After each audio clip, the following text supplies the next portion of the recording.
விருதுநகர் மாவட்டம் ஸ்ரீவில்லிபுத்தூர் ஸ்ரீ ஆண்டாள் கோவிலில் வைகுண்ட ஏகாதசியை ஒட்டி சொர்க்கவாசல் திறப்பு நிகழ்வு கோலாகலமாக நடைபெற்றது. இதில் பரமபத வாசல் வழியாக பெரிய பெருமாளும் தொடர்ந்து ஆண்டாள் ஸ்ரீ ரெங்கமன்னாரும் எழுந்தருளினர். கோதையாகிய ஸ்ரீ ஆண்டாள் பிறந்த ஊர் எனும் சிறப்பு பெற்றதால் பல்வேறு பகுதிகளில் இருந்து வந்த திரளான பக்தர்கள் சாமி தரிசனம் செய்தனர்.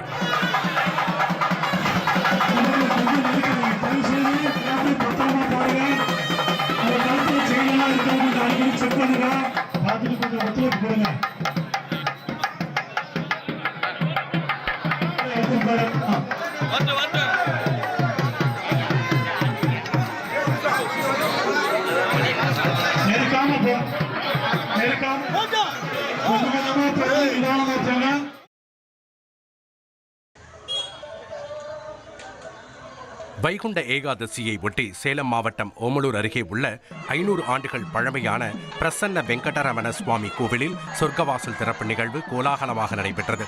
தொடர்ந்து பெருமாள், ஸ்ரீதேவி, பூதேவி ஆகியோருடன் பரமபத வாசல் வழியாக வந்து அருள் பாலித்தார். இதில் ஆயிரக்கணக்கான பக்தர்கள் பங்கேற்று சுவாமி தரிசனம் செய்தனர்.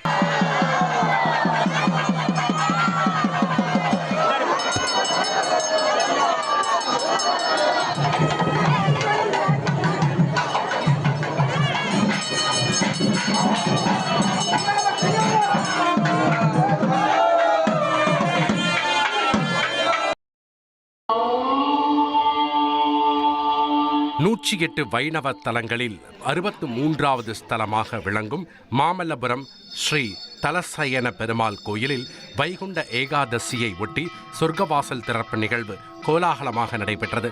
மலர்களால் அலங்கரிக்கப்பட்ட முகப்பு மண்டபத்தில் முத்தங்கி அலங்கார திருக்கோலத்தில் ஸ்ரீதேவி, பூதேவியுடன் அருள் பாலித்த ஸ்ரீ தலசயன பெருமாளை திரளான பக்தர்கள் வழிபட்டனர்.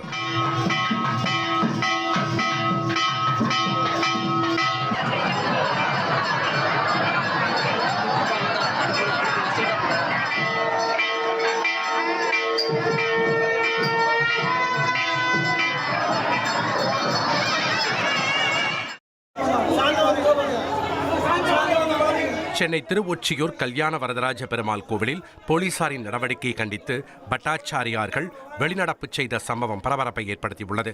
வைகுண்ட ஏகாதசியை ஒட்டி மூலவர் தரிசனம் மேற்கொள்வதற்காக ஏராளமான பக்தர்கள் காத்திருந்ததாக கூறப்படுகிறது.